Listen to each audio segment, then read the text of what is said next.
Welcome back to Ball Street. Adam Bolt here, stepping in for James Alcott, who has a gammy eye. Go and tweet him about that. He's feeling under the weather.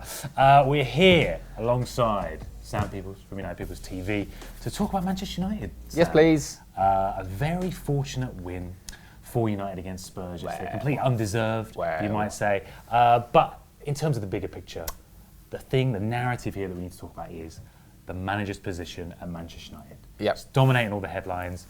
Ole Gunnar Solskjaer, of course, the current caretaker for the role. Mauricio Pochettino is seen as the potential long-term successor. Solskjaer got the best of Pochettino yesterday. 6 wins on the bounce. Just firstly, what has Solskjaer done to turn this around for Manchester United? He's not Jose Mourinho. It's a start. Yeah. It's a start. It was always going to be a wave of good feeling that comes when you get rid of a manager that's not working. Yeah. And you bring in a club legend like Ole Gunnar Solskjaer, who really genuinely is a club legend, 12 years at the club, scored the winner for us in the Champions League final in '99. He was the man who was chosen to come in, and it's just made the world of difference straight away. There's a huge good feeling back, and it's not just beating Cardiff or Huddersfield or Bournemouth or Newcastle or Reading. He did it against Spurs. So what... There's obviously like an intangible there, like you're talking about, it's the bounce, you got a legend back there, there is all this good sentiment that's come from that, and they're clearly in the honeymoon period. Yeah. Is there anything tactically that Solskjaer has done? Clearly, Spurs struggled to deal with United, especially in that first half yesterday. I would say the Spurs game was the first match where we've really seen a proper tactical game plan from Man United. We went with a counter-attack, you play with a high line, we play balls over the top. I mean, you should be doing that against Spurs anyway. It's a very basic game plan because it's obvious you're going to do it. But we did it, and we did it very, very well. And then obviously David De Gea's heroics are the reason we came away with a clean sheet, which arguably we didn't deserve, but your finishing was poor. Our goalkeeper was in the right position every time. So we ultimately deserved the 3 points. But then you're looking at the games before, like Cardiff, Huddersfield, Bournemouth. It was just a case of let the players play. It was quite simple management, but from a Paul Pogba that didn't do anything to a Paul Pogba who's got 4 goals and 4 assists in his last 4 appearances, he's pulling the strings. It's because Solskjaer's letting him. Rashford's scoring up front. Yeah.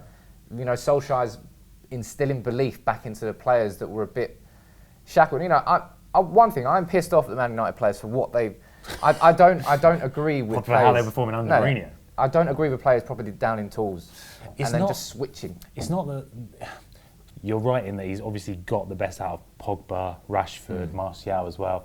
Surely it's not that the players were down in tools, it's on the manager to get the best out of these players, and clearly Solskjaer is doing that. Mourinho wasn't. You can look at it from 2 angles, but it's clear that the players were playing within themselves under Mourinho. They weren't putting in that extra 5%. But, you know, if I hate my manager in my job, I'm probably not going to work 100% effectively, am I? It's very true. It's when you relate it to real life situations, you think, oh, actually, that kind of makes sense. Yeah, it does make sense. And now they've got a manager in, everything's happy. The boys have just gone to Dubai for a warm, their training camp. It's just smiles. And there's real togetherness back at United. I think, you know, as you're saying, as a Spurs fan, it's painful.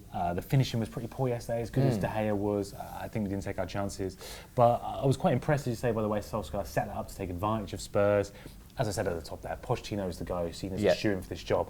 Do you think this result changes things now? Do you think the majority of Manchester United fans would like to see Solskjaer, a club legend, like you say, get the job over someone like Pochettino? I think romantically, a lot of fans would want it right now. But the fact is, on paper, Pochettino is by far and away the right manager for Manchester United over Ole Gunnar Solskjaer. But luckily for Solskjaer, he's got the longest job interview in football. He's got 6 months now to show that he can be Manchester United manager. And we're still in the honeymoon period, but he's done it against Spurs. You know, we've got PSG coming up in the Champions League where everyone's written United off. It's true. But Solskjaer has done miracles in the Champions League before. If he can, you know, as a manager, oh my God. Look, right. I don't think that Solskjaer will get the job next year, personally. Okay. I do think that Pochettino will come in, because I don't know whether United will take that risk, because it would be a big risk. Surely, say if he gets through in this leg, this Champions League tie against PSG, even just that alone, if he gets close to the top 4, even if he doesn't finish in the top 4, do you think they can take it away from him? Surely they'd have to seriously consider giving it to him. I think United will get top 4 this year. I think Arsenal will. Yeah, I think absolutely will get. I think wow. I think Arsenal are. They're not in the conversation. We've now seen. You know, everyone felt that Emery was overachieving at the start of the season. 100%. And that's what's happening at the moment. It's Chelsea? Above Chelsea, though? I think we'll get above Chelsea. And I think we'll probably get above Spurs as well. Well, we'll see what this injury to Harry Kane's like. Yeah, exactly. Look, I don't know. I think if Solskjaer really does storm into that top four and he gets into the quarterfinals, hell, the semi-finals of the Champions League, you can't not give him the job. But that's what the job is his if he can make it his. I'm hoping Solskjaer does very well. I hope he finishes in the top four, not above Spurs, mind. And Solskjaer's given a job because I don't want to see Pochettino leave Spurs. There's not a Spurs fan alive who wants that. But it's hard to argue that Pochettino would be perfect for Manchester United. Is that your sort of preference, that you'd rather see Pochettino get this role? He's the man to take United into the future. It seems like Pochettino would fit in at Manchester. You know, what we've done with David Moyes, with Van Gaal and Mourinho, we've had managers who, on paper, they're not really aligned to how Man United fans feel about Man United and like the pillars that the club stands for and the faith and the entertaining, exciting football. Everything I've seen from Pochettino over the last few years, he's done an incredible job with limited resources. He's made Harry Kane into one of the world's most clinical strikers. I was going to say the world's, but then I remember Ronaldo and Messi exist. Yeah. But he's done a superb job, and it's clear now that Spurs, with a new stadium, are going to go for a few years of. It's not going to change. There's not going to be loads of money coming anytime soon. So if Pochettino really does, and he's started speaking out in the press recently, just saying if Spurs want the titles, they have to match the ambition of other clubs. He also said he wants to be there for 20 years. I did say that. I personally don't think that Pochettino wants to leave Spurs. No. But I think his ambition might. It's a hard one. I think it's obviously a very hard decision, Pochettino. I think he'll stay, and I think he'll want at least one full season in that new stadium. Potentially Ole Gunnar Solskjaer gets that job for one season more at least. We'll see. There is a curveball. There is a bit of a wild card that's come about over the weekend. Sky sources, those ever reliable Sky sources, reporting that Gareth Southgate is in contention, is being considered. I mean, you don't seem to be a fan of that potential option. Would you not like to see England's hero get the job? No. Gareth Southgate, first of all, why would you leave England? Like, you're in the prime situation. If you left England. Second of all, United, what are you doing? That's David Moyes Mark II for me.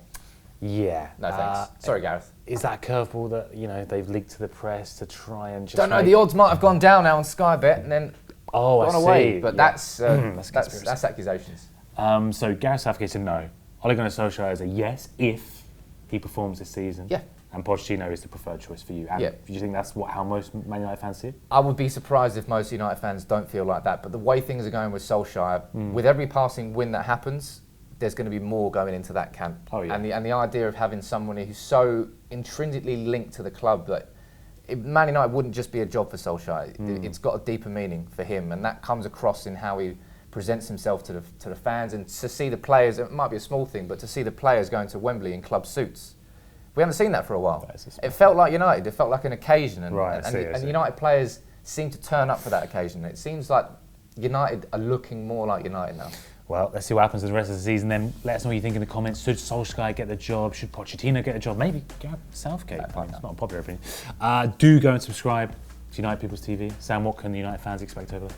I've actually done a video today on Solskjaer, so make sure you check that one out. This is perfect. Guys, do subscribe to Ball Street, comment below your thoughts, and we'll see you next time.